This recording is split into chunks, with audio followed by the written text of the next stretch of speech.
அனைவருக்கும் என்னுடைய இனிய மாலை மற்றும் இரவு வணக்கம். Good evening everyone. நான் உங்கள் முத்துசெல்வம் மதர்மன் பேசுகிறேன். நமது முத்துசெல்வம் மதர்மன் யூடியூப் சேனல் பக்கத்திற்கு பொது பார்வையாளராக வரீங்கன்னா மறக்காம சப்ஸ்கிரைப் செய்து ஆல் என்ற பில் பட்டனை தொட்டு சப்ஸ்கிரைப்டாக மாற்றிக்கொள்ளுங்கள். தினசரி வானிலை இருக்கே உங்களுக்கு நோட்டிபிகேஷனாக வரும். இன்றைக்கு ஒரு ஒரு முக்கியமான தகவல், இல்லைன்னா ஒரு பிரேக்கிங் நியூஸ் அந்த மாதிரி சொல்லிடலாமா? ஏன்னா கொலம்பியா மாடல் இதுவரைக்கும் 1997 தற்போது வரைக்கும் தமிழ்நாட்டிற்கும் இந்தியாவிற்கும் அவங்களுடைய கணிப்புகளை கொடுத்துட்டு இருக்காங்க. ஸோ அதன் அடிப்படையில் ஓஎன்டி அப்டேட் வந்து கொடுத்துருக்காங்க. முழுவதுமான ஓஎன்டி அப்டேட் ஜூலை மாதம், இந்த மாதத்துடைய 17ஆம் தேதி வெளியிடப்பட்டது. அந்த ஓஎன்டி அப்டேட்டை பத்தி தான் இப்போ நம்ம பேச போறோம். கொஞ்சம் எல்லாருமே முக்கியமா கவனிங்க. அதுக்கு முன்னாடி நிறைய பேர் இன்னைக்கு எனக்கு பர்த்டே இந்த வாட்ஸ்அப்ல நம்ம நண்பர்கள் நிறைய பேர் அனுப்பிச்சுட்டே இருந்தாங்க. ஆக்சுவலி வந்து எனக்கு பிறந்தநாள் இன்னைக்கு கிடையாது நண்பர்களே, எனக்கு இன்னைக்கு பிறந்தநாள் கிடையாது. இன்னைக்கு எனக்கு இங்கிலீஷ்க்கு தான் பிறந்தநாள். நான் ஆடி 6ஆம் தேதி, நாளை தான் எனக்கு உண்மையான பிறந்தநாள்.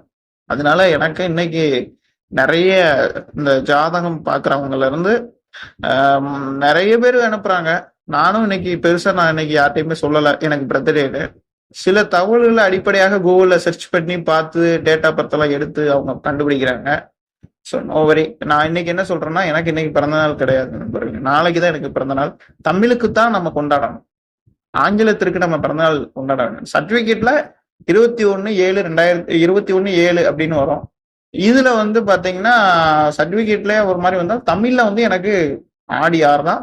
ஆடி 6ஆம் தேதி வளர்பிறை புதன்கிழமை நான் பிறந்தது. ஸோ இன்னைக்கு வந்து பாத்தீங்கன்னா நாளைக்கு தான் ஆடி 6, இன்னைக்கு ஆடி 5. நோட் பண்ணிக்கோங்க. ஸோ ஃபர்ஸ்ட் வந்து பாத்தீங்கன்னா இந்த கொலம்பியா மாடல் அமெரிக்க பல்கலைக்கழகம் ஒரு 2-3 ஆண்டுகளாகவே இதை பத்தி நான் பேசிக்கிட்டு இருக்கேன். இந்த மாடல் ஒன்றும் சாதாரண மாடல் கிடையாது. எல்லாருமே வியந்து பாக்குறாங்க. உலகத்துடைய நிறைய கணிப்புகள் வந்தாலும் இவங்க கொடுக்குற ஒரு கணிப்பு சொன்னது சொன்ன மாதிரி நடக்கும். 95% சரியாக நடக்கும்.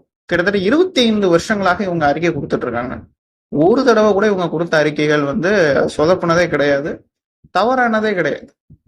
ஏன்னா கொலம்பியா யூனிவர்சிட்டியில முக்கியமான சில அறிவாளிகள்ன்றத விட அவங்களுடைய நுணுக்கங்களை பார்த்து நானே வேந்திருக்கேன். அங்க படிக்கின்ற மாணவர்கள், கொலம்பியா யூனிவர்சிட்டியில இருக்கக்கூடிய முக்கியமான ப்ரொஃபசர்ஸ்ல இருந்து இந்த மாடலுக்காக உழைக்கக்கூடிய விஞ்ஞானிகள் வரைக்குமே எவ்வளவு துல்லியமாக ஒரு கணிப்பை கொடுக்க முடியும், அந்த அளவுக்கு கொடுப்பார்கள். ஏன்னா பாத்தீங்கன்னா 2023 நம்மளுக்கு இயல்பை விட 40% வரைக்கும் மழை அதிகமா இருக்கும்னு சொன்னாங்க 2023. அப்போ ஒரு மாடல்கள் கூட இந்த அளவுக்கு சொல்லவே இல்லை.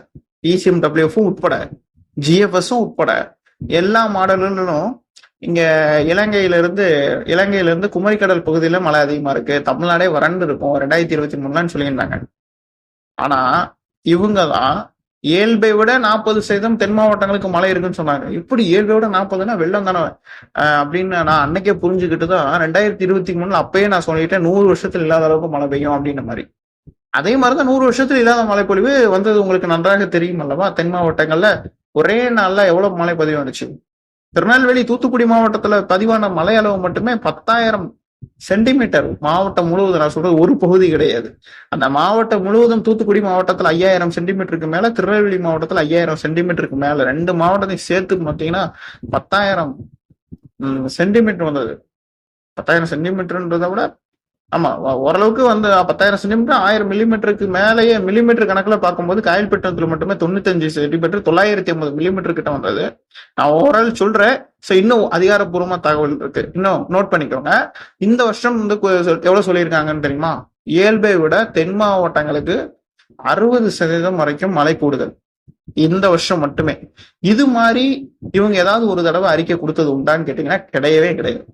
இப்போ கொடுத்திருக்கிற அறிக்கை தான் முதல் தடவை. கடந்த 25 வருஷங்கள்ல இவங்க கொடுத்த அறிக்கையில இந்த அறிக்கை தான் இவ்வளவு அதிகமாக தமிழ்நாட்டுக்கு தென் மாவட்டங்களுக்கு இவ்வளவு மழை அதிகமா பெய்யும் சொன்னதுல வரலாறுல இதுதான் முதல் முறை. இந்த வருஷம் தான் இவங்க கொடுக்கிற அறிக்கை ஒவ்வொன்றும் 99% சரியாக இருக்கும்.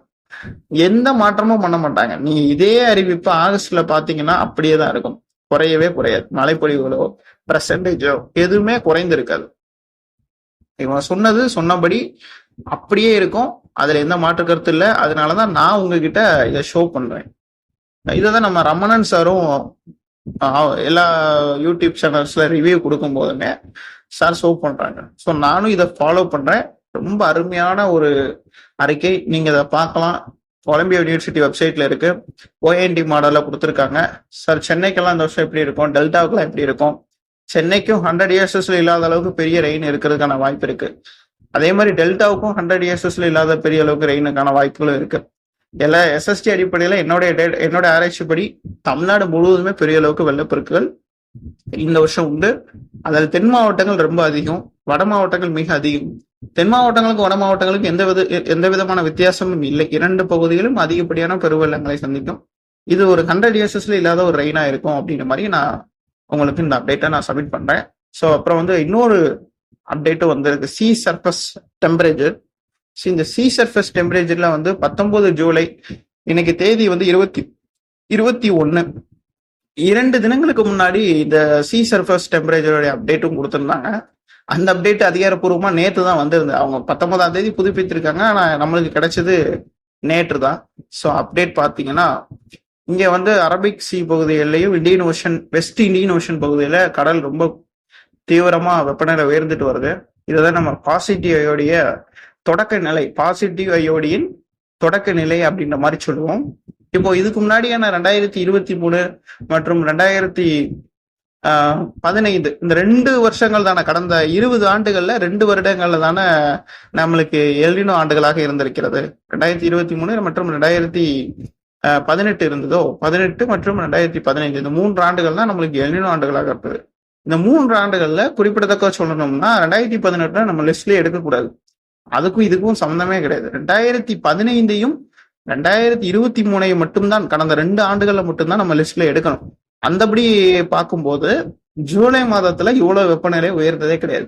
2023லும் இவ்வளவு வெப்பநிலை வந்தது கிடையாது. 2026லையும் 2023 2015 2 ஆண்டுகளையுமே இவ்வளவு வெப்பநிலை உயர்ந்தது கிடையாது. சாதாரணமாக இந்த கடல் பகுதியில திரளாக எஸ்எஸ்டி உடைய அமைப்புகள் உருவாக தொடங்கியதை தவிர்த்து இவ்வளவு தீவிரமாக இல்லை. அதை நீங்க நோட் பண்ணிக்கணும். இதை தான் நம்ம என்ன சொல்றோம் அப்படின்னா, ஒரு ஸ்ட்ராங் பாசிட்டிவிட்டி தொடங்குறதுக்கு முன்னாடி வரக்கூடிய ஒரு அறிகுறி அப்படின்ற மாதிரி எடுத்துக்கொள்ளலாம். இப்போ பாசிட்டிவிட்டியிலே ஸ்ட்ராங் பாசிட்டிவிட்டி 2023, அதுக்கு முன்னாடி 2019, இந்த 2 வருஷம் தானே ஸ்ட்ராங் பாசிட்டிவிட்டி. 2015 வந்தது நம்மளுக்கு மாட்ரேட் அல்லது ஒரு மிதமான பாசிட்டிவிட்டி தானே. இந்த அளவுக்கு ஸ்ட்ராங்கா போகுது சூப்பர் பாசிட்டிவ் ஐடியானா 2019 2023 தான். இப்போ இந்த 2023 விடையே அதிகமாக இந்த வெப்பநிலை உருவாகி கொண்டிருக்கிறது. இதுவும் தமிழ்நாட்டிற்கு பெரிய அளவுக்கு மழை வெள்ளம் சார்ந்த இதை ஏற்படுத்தும். எஸ்எஸ்டி கான்செப்ட் படி பார்க்கும்போது சவுத்து தமிழ்நாடுக்கு இப்போதே அந்த மன்னார் வளைகுடா, குமரிக்கடல் இந்த பகுதியெல்லாம் எஸ்எஸ்டி உயர்ந்து கொண்டிருக்கிறது. அதையும் நீங்க பார்க்கலாம். நீங்களே எஸ்எஸ்டி டேட்டாவை, பிஒஎம் டேட்டா, ஆஸ்திரேலியா மாடலுடைய டேட்டா பக்கத்துல பார்க்கலாம். நான் எப்பயுமே 2 மாடலை பெருசா பார்க்கறது. எஸ்எஸ்டிக்கு பிஓஎம் டேட்டா தான் நான் எஸ்எஸ்டிக்கு யூஸ் பண்றது. எஸ்எஸ்டி அடிப்படையில பார்க்கும்போது டேட்டாஸ்ல இந்த கிட்டத்தட்ட 100% கரெக்டா தான் கொடுப்பாங்க. இதை வச்சு நான் கணிச்சதுல எந்த ஒரு அறிக்கையும் பெரிய அளவுக்கு தோல்வின்றதே கிடையாது, வந்ததே கிடையாது. சரியாகத்தான் நடக்கும் எப்போதுமே. அதுல ஏதாவது ஒரு லானினா ஆண்டுகள்ல வலு குறைந்த லானினா அல்லது நெகட்டிவ் ஐஓடி, இந்த நியூட்ரல் கண்டிஷன்ஸ்ல இருந்து நெகட்டிவ் ஐஓடியாக போகக்கூடிய ஆண்டுகள், இது மாதிரியான ஆண்டுகள்ல தான் சில கணிப்புகள் மட்டுமே தவறும். அதுக்கான காரணம் வட இந்திய குளிரலை. ஆனா இந்த வருஷம் அது போன்ற எந்த ஒரு வட இந்திய குளிரலைகளோ பெரிய அளவிற்கு அந்த வலு குறைந்த தன்மைகளோ எதுவுமே கிடையாது அல்லவா. எல்லாமே வலு அதிகரிக்கக்கூடிய ஆண்டு தானே இது. பாசிட்டிவ் ஐடியும் கூடுகிறது. எல்னினோவும் இதுவரையிலும் 100 இயர்ஸஸ்ல இல்லாத அளவுக்கு, ஒரு 100 இயர்ஸஸ்ல 150 வருஷங்கள் 150 இயர்ஸஸ்ல இல்லாத அளவுக்குள்ள பீக்குக்கு போகுது. ஸோ அந்த அளவுக்கு போகிறதுனால எனக்கு தெரிஞ்ச வரைக்கும் இந்த வருஷம் தமிழ்நாட்டுல பெரும் வெள்ளம்ன்றது 99% உறுதி. 95லேருந்து 99 வரைக்கும் எடுத்துக்கோமே. இன்னும் உறுதிப்படுத்தலாமா அப்படின்னு கேட்டீங்கன்னா இதுக்கப்புறம் உறுதிப்படுத்துறதுக்கு ஒண்ணுமே கிடையாது. இதுக்கப்புறம் தமிழ்நாடு அரசாங்கம் தேவையான அளவுக்கு வடகிழக்கு பருவமழை எதிர்கொள்வதற்கான முன்னெச்சரிக்கை நடவடிக்கைகளை தான் எடுக்கணும். இப்போ நம்மளுக்கு அணைகளை எடுத்துக்கிட்டோம்னா, இப்போ திருநெல்வேலி மாவட்டத்துடைய அணைகள், மாஞ்சோலை மேற்கு தொடர்ச்சி மலைப்பகுதியோடைய அணைகளை தமிழ்நாடு அரசாங்கம் முழுவதுமாக கண்காணிக்கணும். ஏன்னா காவிரி ஆறுல 3,00,000 கனஅடி தண்ணியை திறந்து விட்டா காவிரி ஆறு தாங்கும். அதே 3,00,000 கனஅடிய இங்க நம்ம தென் மாவட்டத்துல திறந்து விட்டா தென் மாவட்டம் தாங்குமா? இந்த அளவுக்கு மழை பெய்யும்னு சொல்றேன். தென் மாவட்டத்துல மேற்கு தொடர்ச்சி மலைப்பகுதியை பத்தி நம்மளுக்கு எல்லாருக்குமே தெரியும். மாஞ்சோலையில குறுகிய மணி நேரத்திலேயே 25 சென்டிமீட்டர் 50 சென்டிமீட்டர் அளவுக்கு பதிவாகும்.